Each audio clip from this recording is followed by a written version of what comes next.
The world of The Witcher is one scarred by conflict, a tapestry woven with the threads of ambition, magic, and the unyielding will of empires. Of all these conflicts, few cast as long a shadow or redefine the geopolitical landscape quite like the First Nilfgaardian War, a war not of kings but of an emperor, and the burgeoning power of a realm once dismissed, now feared. To understand the First Nilfgaardian War, we must first understand Nilfgaard itself. Far to the south, beyond the Dragon Mountains, lay an empire unlike any other.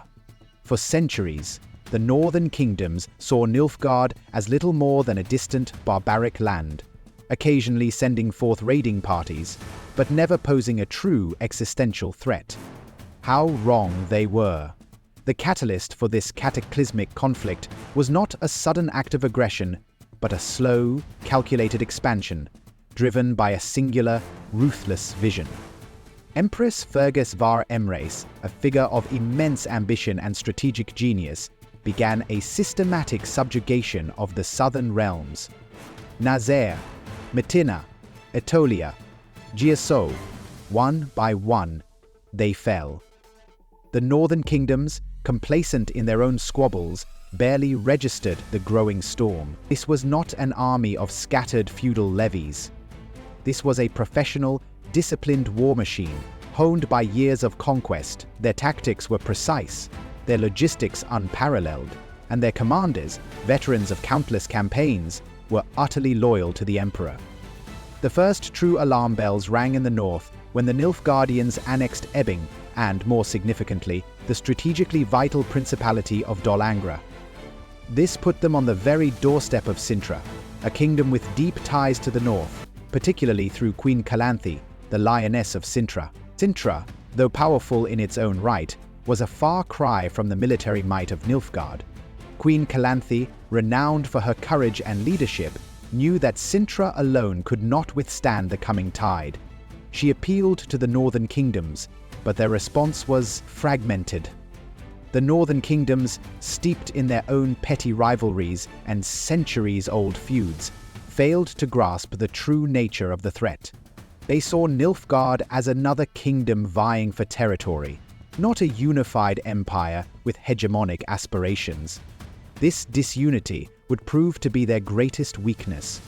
The clash at the Marne wasn't a single engagement, but a series of desperate skirmishes across the valley floor. The initial Nilfgaardian assault, spearheaded by their heavy cavalry, broke through the Cintran lines with brutal efficiency. Pockets of Cindran infantry, shield walls fractured, but unbroken in spirit, fought fiercely against the relentless black tide. Queen Calanthe, astride her warhorse, her silver hair a beacon amidst the chaos, rallied her remaining knights, leading several desperate countercharges. Each swing of her sword took a Nilfgaardian life, her roar echoing across the din of battle, inspiring those around her even as their numbers dwindled.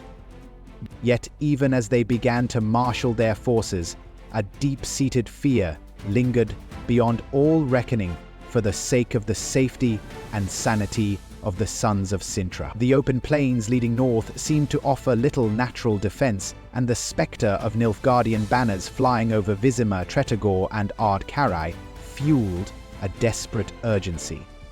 The strategic importance of Sodden Hill, a narrow passage offering a crucial bottleneck, suddenly became paramount.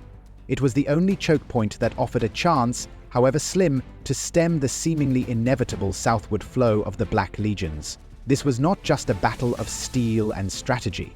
It was a battle of magic. The Brotherhood of Sorcerers, realizing the existential threat posed by Nilfgaard, sent their most powerful mages to support the northern armies. Against them, Nilfgaard deployed its own formidable mages. Though often fewer in number, they were disciplined and ruthless. The casualties were immense on both sides. The fighting was protracted and savage. The hill itself became a slaughterhouse, soaked in blood. For days, the fate of the north hung in the balance. Against all odds, the northern kingdoms held.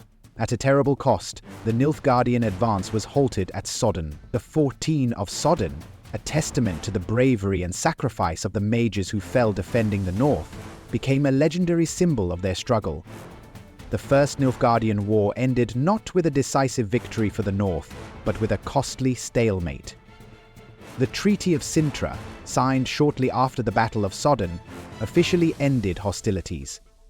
While Nilfgaard retained its conquests in the south, including Sintra, their grand ambition of conquering the entire north was thwarted. The First Nilfgaardian War was a brutal awakening for the northern kingdoms. It exposed their vulnerabilities, forced them to confront their divisions, and forged an uneasy yet essential alliance against a common foe. But it was not the end.